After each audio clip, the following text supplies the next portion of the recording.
According to the Bible, in the book of Daniel, 3 men are shoved into a white-hot brick furnace. As hungry flames envelop the condemned men, an angry crowd waits to hear screams that never come.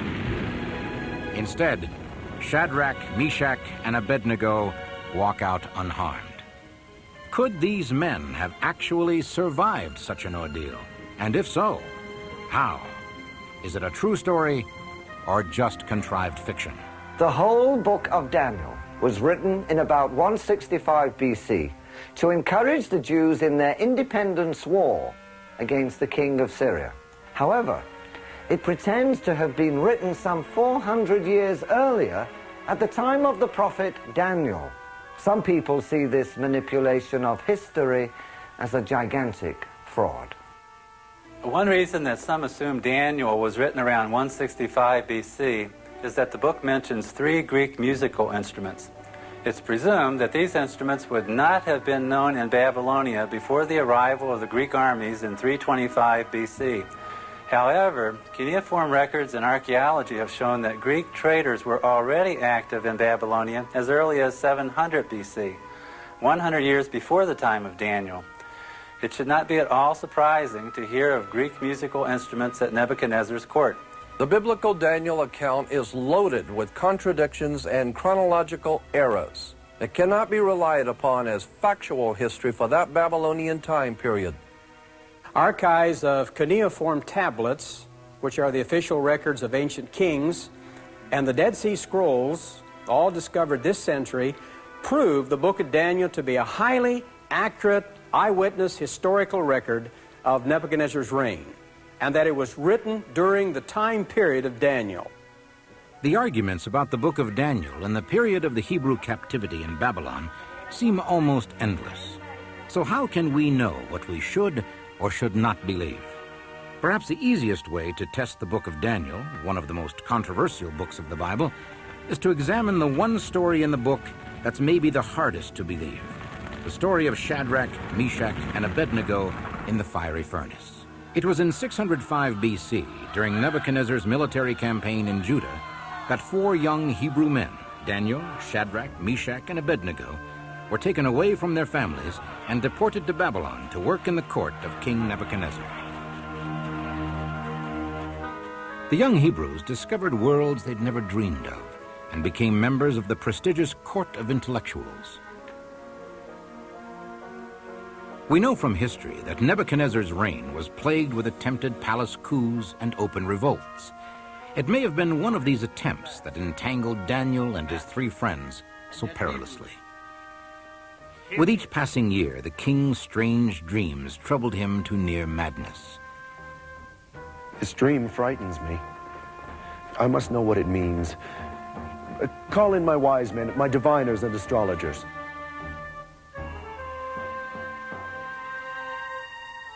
Do you still have faith in these intellectuals, Lord of Lords? Don't speak in riddles, Vizier. What would you have me believe? If they were truly wise men, you shouldn't have to tell them what you dreamed, splendid majesty. Just tell them you dreamed. See if they can tell you both the dream and its meaning. From all indications in the Bible, Nebuchadnezzar was troubled mentally all his life. Like many, he was quite superstitious and believed implicitly that his dreams were both omens and warnings.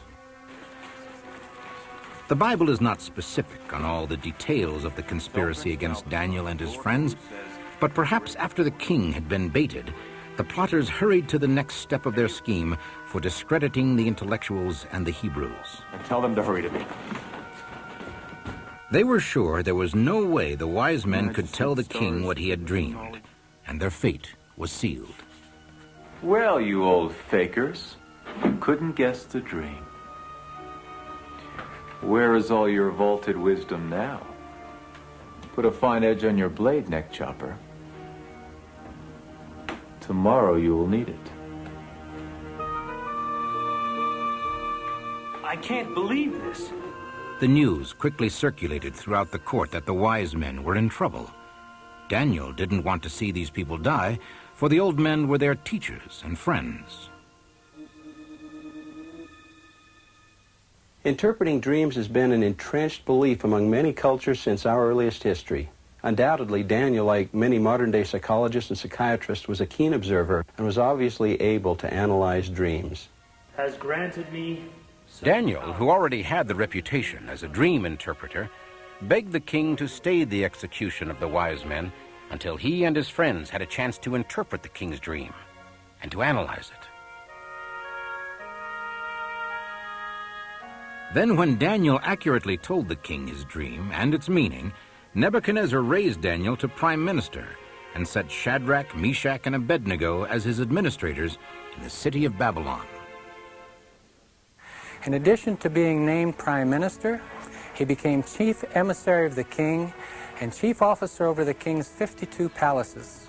After interpreting the king's dream, Daniel was also immune to punishment by royal decree.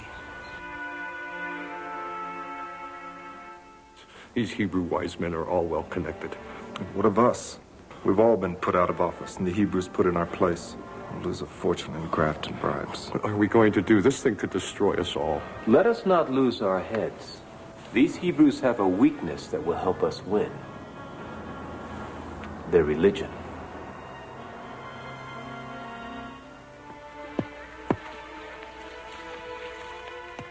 While a few Hebrews rose to high positions, the greatest part remained in slavery.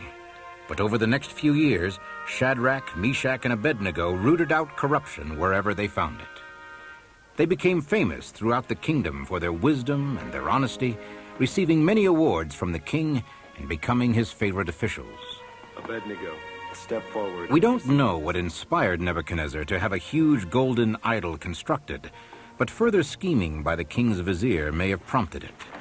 After 3 years waiting, watching, you still find something to smile about, Haruz? The king has had another dream. I'm not going through that again. Listen. The king has dreamed of a monster with a lion's body, a goat's head, and the wings of an eagle. And what does that nonsense have to do with us? Let me explain it to you. Marduk, an obscure The treacherous vizier could have convinced some of the astrologers to help him persuade the king that he had dreamed of the ancient war god of Babylon, Marduk. At this point in history, Marduk had not been worshipped as a god for more than 1,000 years. The interesting thing is that he was resurrected again at this particular time, reinstating a primitive idolatry that had been almost completely forgotten.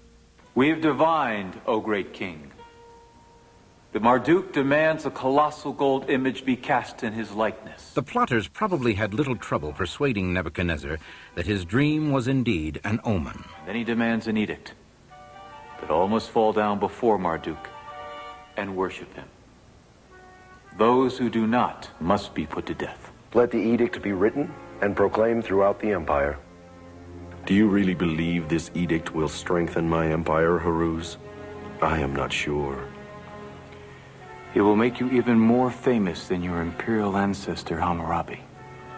In the generations to come, they will say that you were the greatest lawgiver of all. A golden statue of this size is completely preposterous. It would have required 5,500 cubic feet of precious gold, more than has ever been mined in the entire history of the world. Altars, resident temple gods, and statues were gold-plated, not solid gold unless they were extremely small. The ancients had a procedure of hammering gold-plating sheets to a thinness of 1/367,000th of an inch. Babylon had plenty of gold to make a gold-plated image of Marduk. The Marduk statue was supposed to be built in a 10-to-1 proportion. That's 9 feet wide by 90 feet tall, too high to be stable. Ancient people did not have the technology to engineer a statue this high. Most discussions of the Marduk statue presuppose that the Daniel account is talking about a freestanding, three-dimensional humanoid statue. The Daniel account only gives 2 dimensions, height and width, meaning this was not a statue, but rather a relief carved into the side of a mountain or a tower. The Babylonians also built massive structures that Greek travelers called the Gardens of Babylon, one of the 7 wonders of the ancient world. Nebuchadnezzar's engineers were known for their skill in constructing massive structures. They definitely could have built such a structure into which the image of a god, most likely Marduk, was carved as a relief. The wily plotters had the new edict spread across the kingdom in a matter of days. It is done. Everything. How did you ever get it past Daniel? My dear Zarobal, in these matters, timing is everything. Daniel has been sent on a diplomatic mission by the king. He will be gone many months. How will this destroy the Hebrews? Their religion forbids the worship of any god but their own. They will never bow and pray before an image of Marduk. But to Meshach and the others, the edict was a shocking surprise. I knew nothing about this. You say the orders for this construction came from the palace over a month ago?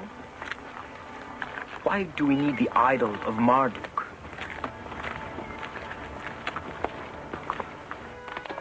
Neither of you have heard anything of this before. No. I haven't been to the Valley of Dura since we were in school. Who's behind this new idol of Marduk? I sense the dirty hand of Horuz in this. I think it's time we pray to God for guidance.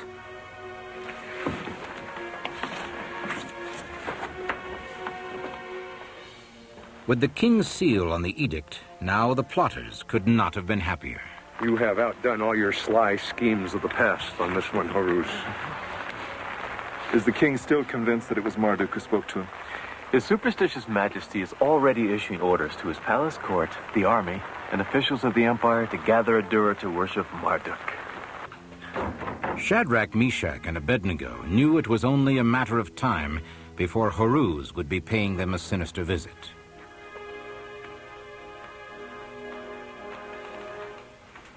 A thousand pardons for this interruption, my lords. How may we help you, Lord Vizier? You have, of course, heard of this edict. We've heard. And are you prepared to come with me now to bow and pray to Marduk? You know very well, Horuz, that we would never commit such an obscene and unholy act against our Lord God.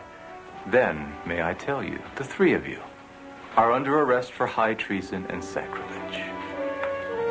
The two most often challenged parts of the story surround the fiery furnace itself and the actual historical existence of the three Hebrew men the Bible calls Shadrach, Meshach, and Abednego.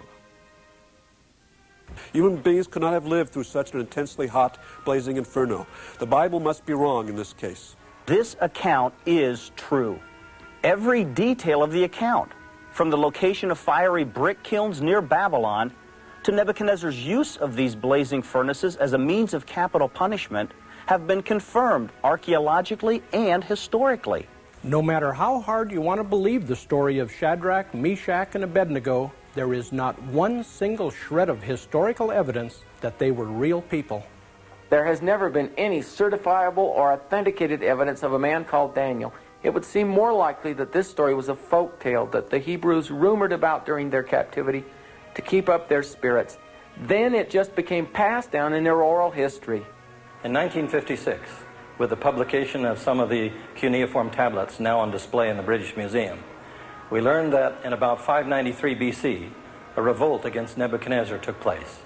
That revolt provides a natural explanation for the assembly on the plain of Dura described in Daniel chapter 3. In order to ensure the loyalty of his government's officials, he had them swear allegiance to his great image. More evidence for this loyalty oath comes from a five-sided clay prism unearthed in Babylon and now on display at the Istanbul Museum.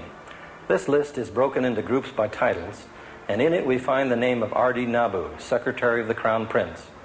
Some superb linguistic detective work proves this to be an alternative form of Abednego, or the biblical Abednego. Next, Hanunu, described as chief of the royal merchants. This is a variation of Hananiah, the Hebrew name of Shadrach. Next, we find the name of Mushalim Marduk, another official of Nebuchadnezzar. If part of the name of Marduk, the pagan god of Babylon, is cut out of this man's name, we end up with the name of Meshach, Shadrach's friend. Interestingly, Daniel's name is not on the prism, suggesting that he was not in attendance at the time. just as the Bible indicates. The ancient clay prism contains conclusive evidence that Shadrach, Meshach, and Abednego were there, holding administrative positions under King Nebuchadnezzar. The way the edict was written, not even the king himself could pardon the blasphemy against the god Marduk. This troubled him greatly, but the apparent disobedience of his favorite ministers annoyed him even more. You have served me loyally for many years. I thought you loved me as well as I loved you.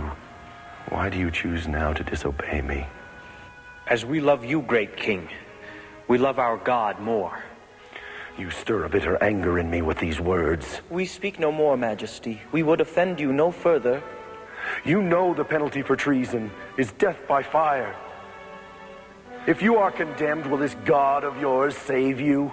It is written in our scriptures that if our God so wills it, we will be delivered out of the fire. Enough!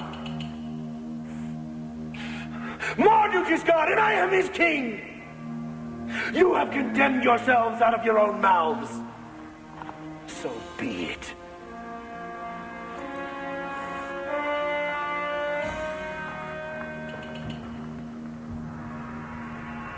Pray to Marduk that my servants have been convicted justly, my lords, and that you have not led me astray.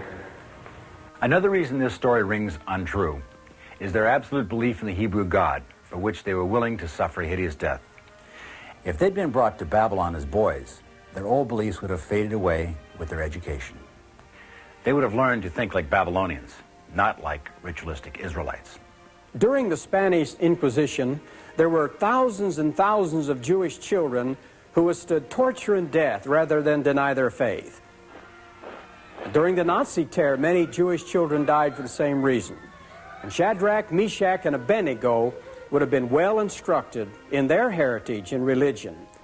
And history has demonstrated time and again that severe persecution, rather than destroying one's faith, actually serves to strengthen it. It can be proven historically that at the time the Bible states, Nebuchadnezzar called his governors and vassal kings to swear a new oath of allegiance to him before the gigantic new idol.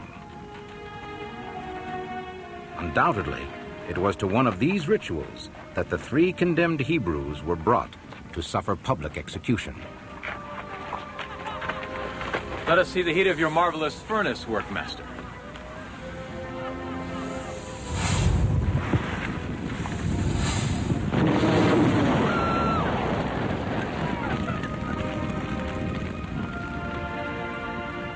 Genius. Indeed, Horus, you have outdone yourself.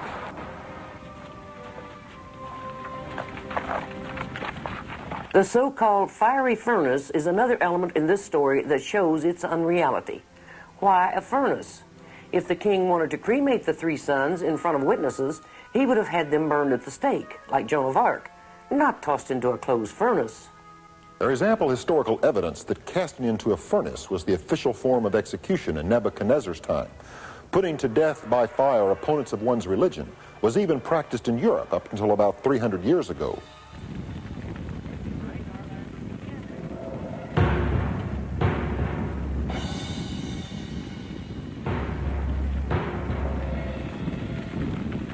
The furnace was so hot, 7 times its normal temperature, that the soldiers throwing the three Hebrews into it were killed by the heat.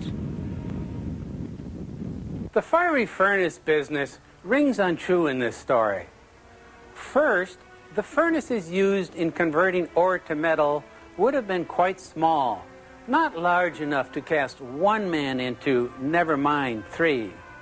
Second, while the brick-drying furnaces of that day were capable of intense heat, they were usually very small due to the limited oxygen supply to burn the fuel.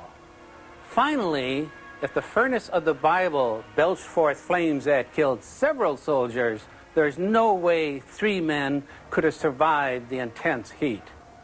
The biblical description makes it very clear that the fiery furnace was a brick furnace.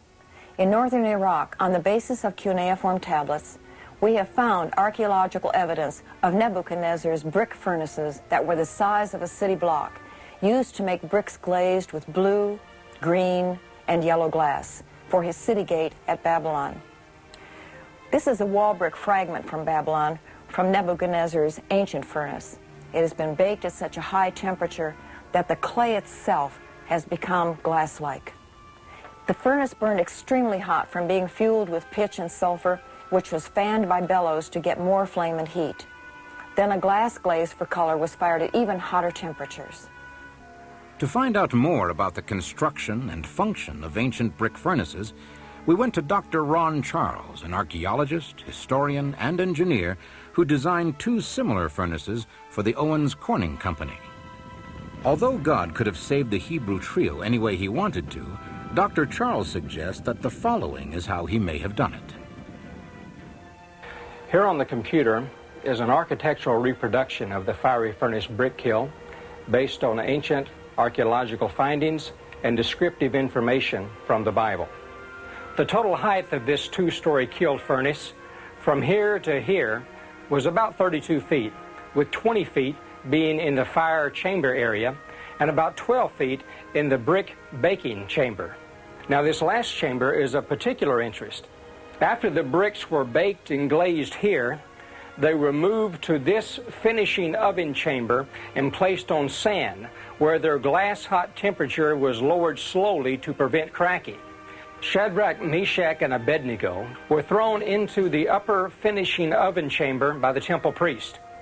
They would have landed on the sand, which was about 400 degrees underneath and maybe up to a maximum of 150 degrees on the sand's surface. It was in this one chamber that the king ordered his soldiers to increase the heat 7 times its normal temperature to kill the trio. When they opened the door to give it more fuel, an explosive backdraft of flames killed the soldiers, engulfing the outside of the finishing chamber containing the biblical trio. This ancient kiln and even modern-day brick and glass kilns often have cold spots, uneven areas of heating, places you can literally survive for a period of time unscathed. Apply this cold spot idea to a very large Babylonian brick furnace, and the biblical trio, with or without the help of an angel, could have survived the fiery furnace due to a miraculous set of circumstances, just as the Bible described. The Bible says that not only were the 3 Hebrews cast into the fiery furnace, but the heat was increased to 7 times its normal temperature.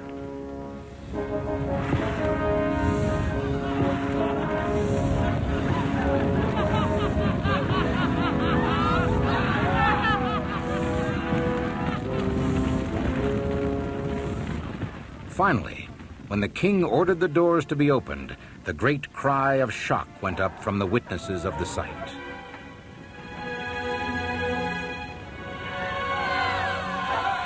And there, in the heart of the great furnace, stood Shadrach, Meshach, and Abednego, with a figure in white behind them, and they were unharmed. Not a hair on their heads had been scorched.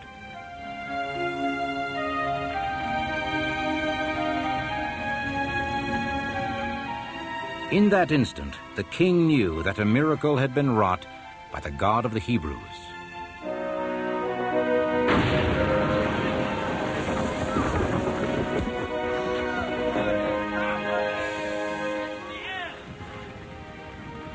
You lied to me! You are a nest of vipers in my bosom!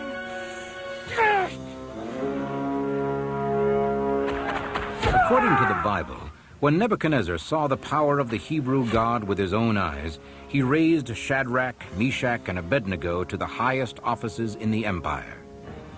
Then he had the name of the living God proclaimed throughout the empire as the true and only God.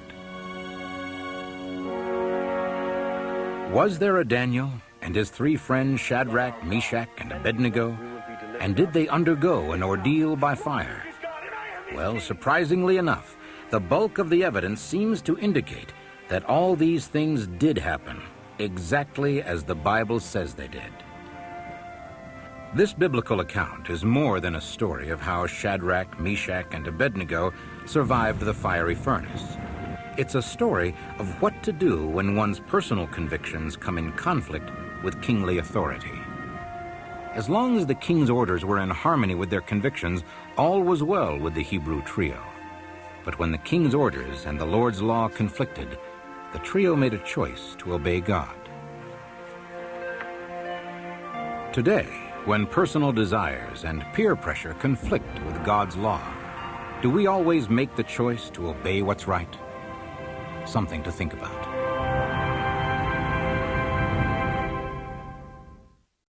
What it means. Call in my wise men, my diviners and astrologers.